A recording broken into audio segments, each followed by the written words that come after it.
I am about 48 years old. I have a teenage daughter from my first marriage. I got married at the age of 25 and divorced 4 years later. My ex-husband does not communicate with my daughter. I am beautiful, do sports, watch the diet, trying to lead a healthy lifestyle. 2 years ago, I moved to a neighboring country in Europe. In my home country, I had a good, well-paid job, an apartment, which I bought myself, a good car. I always provided for myself and my daughter myself, and helped my parents. After the move, my salary has not changed much, but here I rent an apartment, and although I live modestly, but I cannot save money. But I feel very well here. I feel calm, almost no more panic and frustration, as it was in my home country. I had one long-term relationship after my divorce. We broke up about 7 years ago. After that, there were guys I dated, but nothing serious worked out. Not too long ago, I decided to register on a dating site. And then in July last year on the site met a guy who lives in the US. He was visiting his parents and sister. They live here where I live. He is a year older than me, never been married, no kids. He works in my field. We got to know each other and started texting each other, but it didn't work out, and he left soon back to the US when I thought he changed his mind about me and didn't text him again. But when he arrived, he asked for my number. Asked if he could call me with videos, and so we started talking every day. I liked him. Very talkative, adequate. He told me that eventually he also wants to move to the country where I live. He wouldn't let me speak English. He said he would help me practice the local language. He was supposed to come in September, October, but in one of the calls he said he couldn't stand it anymore and wanted to see me soon, so he bought tickets for August. But I had a trip to the islands planned at that time. He ended up flying to the island in the last days of my vacation. We met, and even though he wasn't my type outwardly, I still really liked him and I really enjoyed sex with him. We were supposed to come back in 3 days, but my daughter had otitis media and the doctors wouldn't let us fly on the plane. Although I urged him to go, he sternly stood his ground and stayed there with us. He rented a car so that every time not to go to the hospital by cab, found a hotel, as in the first one there were no rooms. We ended up staying there for another week. I paid at the hotel too, so I was not in debt. He helped me a lot with going to the doctors and spending time with my daughter to get her out of pain a bit. All in all, between the two of us, everything was good.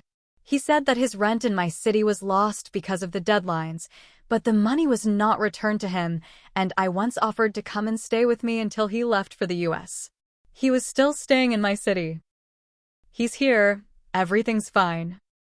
I cook, he helps around the house. We work during the day, in the evening we watch movies or go out. He said that he liked me very much, that he wanted more and left.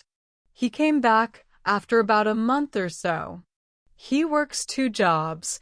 The first one is more flexible, free schedule, but at the second job he has to go to a drill every month for 1 weekend. I had a birthday just that weekend and he came a week later and gave me expensive glasses. All is well again. And so until New Year's Eve he came for 3 weeks twice and stayed with me. Everything seemed fine, but he didn't offer anything for expenses at our house. I paid for everything, and he paid for restaurants and not always. And I then somehow found out that he only has a salary, and he still has sources of income more than my 4 times. I gave him an electric toothbrush for New Year's Eve, and he gave me a book. It was the first time I was left in shock. I have all men, even those with whom I did not sleep. I always gave beautiful, expensive, and necessary gifts, and here a book from the shelves of the supermarket. Apparently, there is a difference in mentality. For example, more patriarchal, Eastern men try to pay for women more often, but this is because they expect to be dominant. Less patriarchal, Western men are equality-oriented. Many modern women would like to dominate themselves, at most agree to equality, but for men to pay for everything. When I received such a gift, I was silent. although I could definitely see his disgruntled face. Then he left again, saying that he had found the one he had been looking for all his life. It was me. That I was the love of his life, that I was the most beautiful and intelligent woman he had ever met, that he wanted to spend all his time with me, and that in March he wanted to move in with me. I told him I loved him too and wanted to be with him. So, in March he came, and we went to my homeland. He wanted to meet my parents. That's where he proposed to me. I said yes, although a lot of things in my soul were questionable. He also suggested that we move with him to the US. That there and I will have a higher salary, that I and my daughter will get citizenship, buy a house, although he has 2 houses there. We decided to think about it for now. But I want to stay here. But if he finds a job here, his salary will drop sharply, probably will be lower than mine. And he will have to travel to the US several times a year. There's also the issue of having a child together. He really wants to with him. I also want to, although it's hard for me to get in the mood for a second child.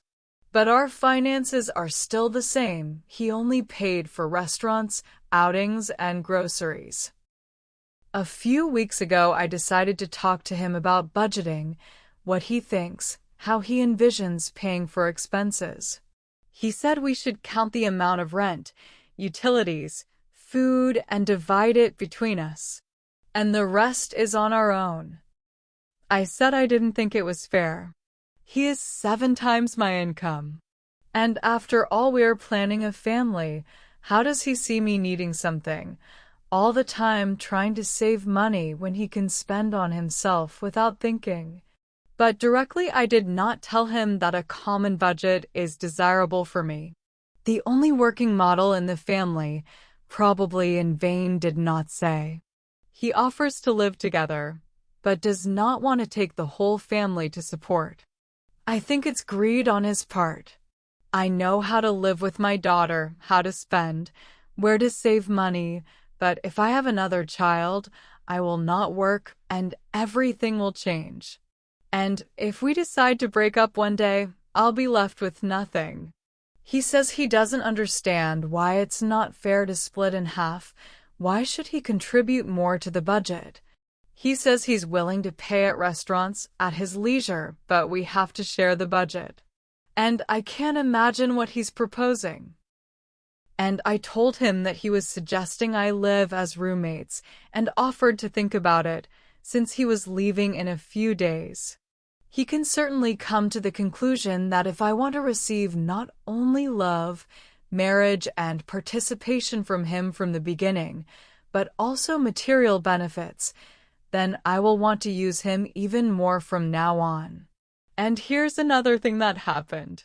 When I decided to take my driver's license test a few months ago, he insisted that I learn a manual transmission because his car here is not an automatic. And before moving here, I only drove an automatic.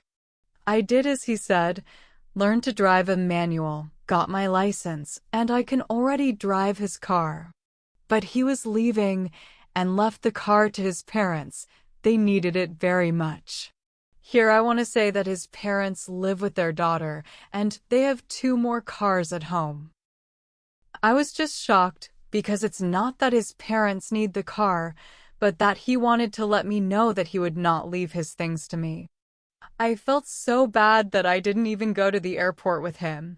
I told him I had a stomachache. I realized that he has never lived with a girl. He says it's new to him. For example, he could not. Why we have to warn each other before leaving the house, but then accepted that he was wrong. But I cannot and do not want to teach him how to live with me, where and how to act, how much money to spend. I do not want to force. And also, all this time I always treated his finances with care, many times talked him out of some unnecessary spending. He should have realized by now that his money is not my goal. My goal is the feeling of financial security and reliability. We have a big financial mésalliance, and he probably wants to make sure I like him, that I love him, and not just count on his money. But I'm pretty sure he won't change his view on the budget. So when he gets back from the US in a month, I want to talk to him again, and if he persists, I plan to break up. It's not like I can't seriously lay claim to someone else's money, even if it's my husband-to-be. He can offer other terms himself if he wants to, and if he is sure he is not being taken advantage of. I do not want to accuse him. I do not want to say too much, but he will question. I do not know how to explain to him everything, my concerns. How can I do the right thing?